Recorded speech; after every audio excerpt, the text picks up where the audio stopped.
to our Donkeys and Dragons video chat, where we spend about 15 minutes chatting about a specific topic. Today, our guest is Karen Spanier, and the topic is helping women thrive at key moments in their careers. This is such an important area for both women in software and as managers. Karen has a background as a people-first software test engineering lead with proven experience recruiting and managing high-performance, diverse global teams. She is a recognized practitioner in areas such as mentorship, employee well-being, and cultivating inclusive environments where individuals can thrive. So important.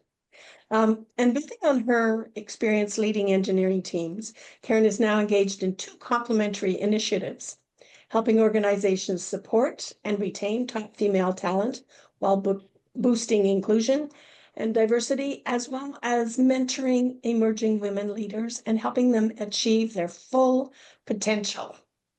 Hello, I'm Janet Gregory. And I'm Lisa Crispin.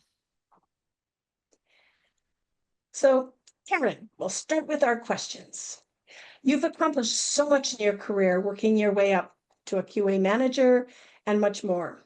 What were some of the biggest challenges you faced in a corporate environment, especially as a woman in tech? Well, first off, thank you so much for having me. I've admired both of you and your work for many years. Across the 9 different industries that I've worked in, the challenge I kept bumping into was a lack of real support.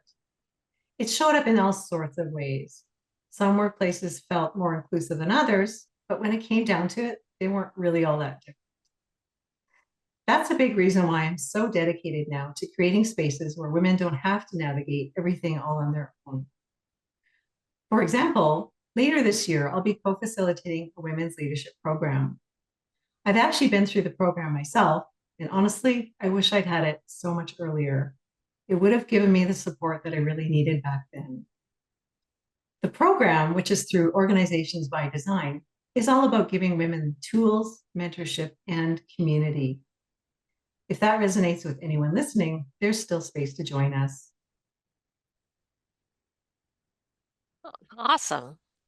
This has been just learning about this has been so eye-opening for me. It's kind of late for me to learn this stuff, but it's better late than never. And you've been really open about your own journey, how perimenopause affected your career.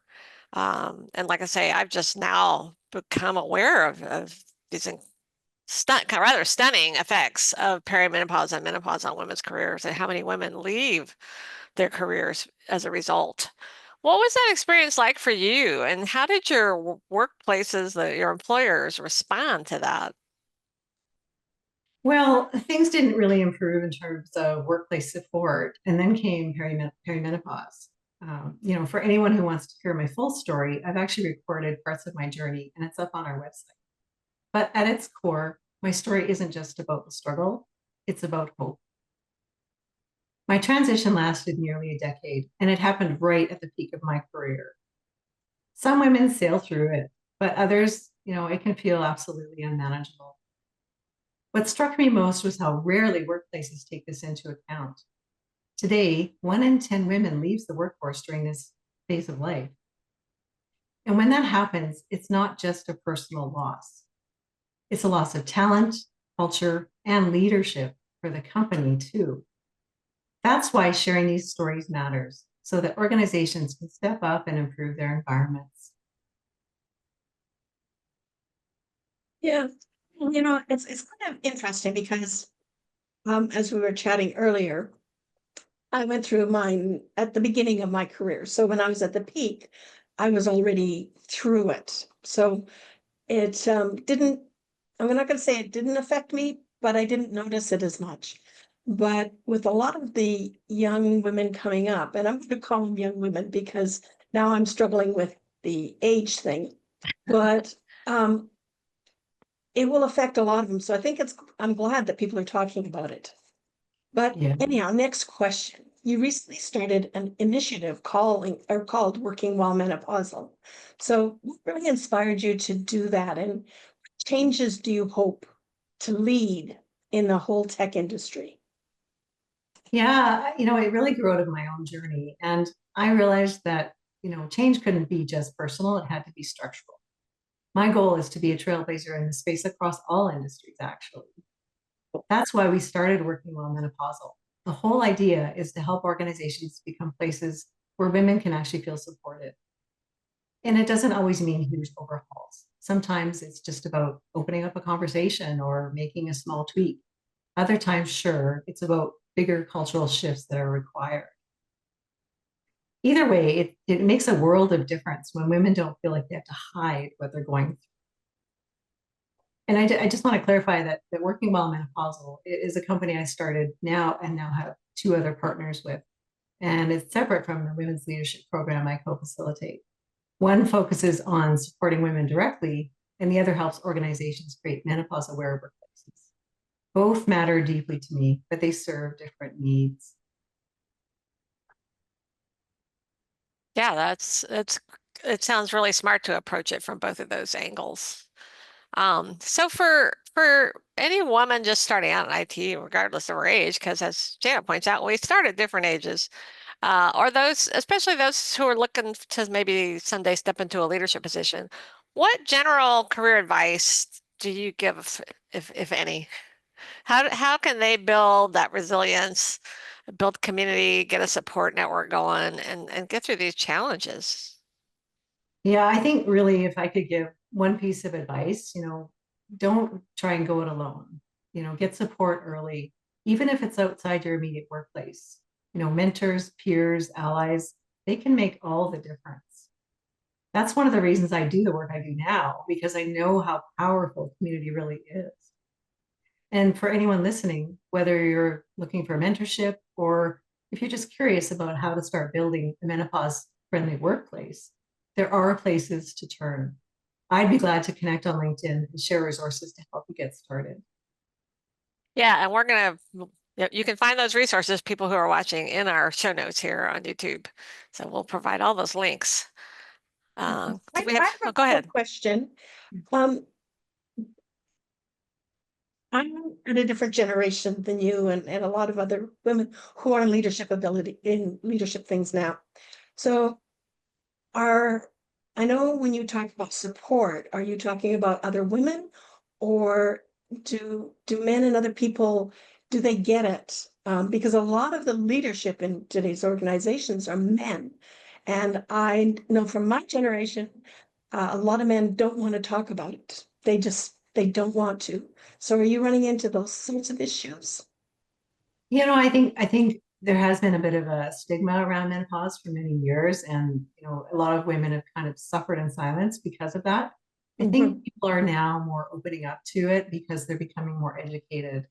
And I think awareness and education are the key, right? We need to let people know what women are going through so that we can make some tweaks and make things a little bit more manageable, and people don't have to leave their careers. I think allies at the end of the day are so important. We have to remember that, it's important to include everybody that you can have to feel supported.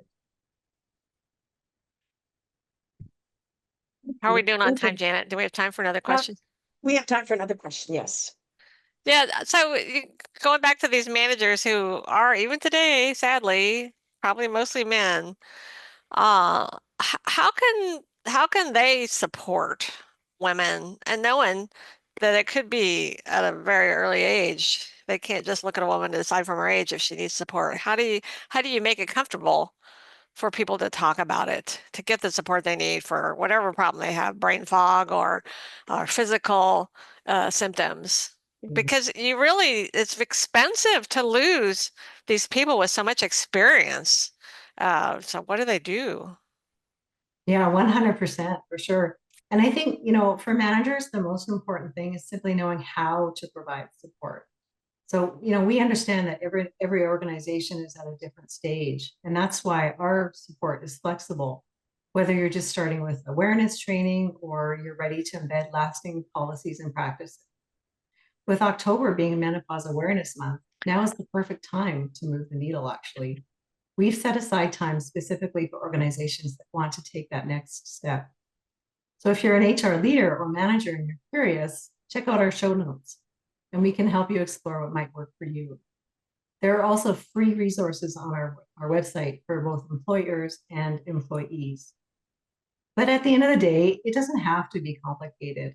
What matters most is creating a culture where people feel they can stay, contribute, and thrive.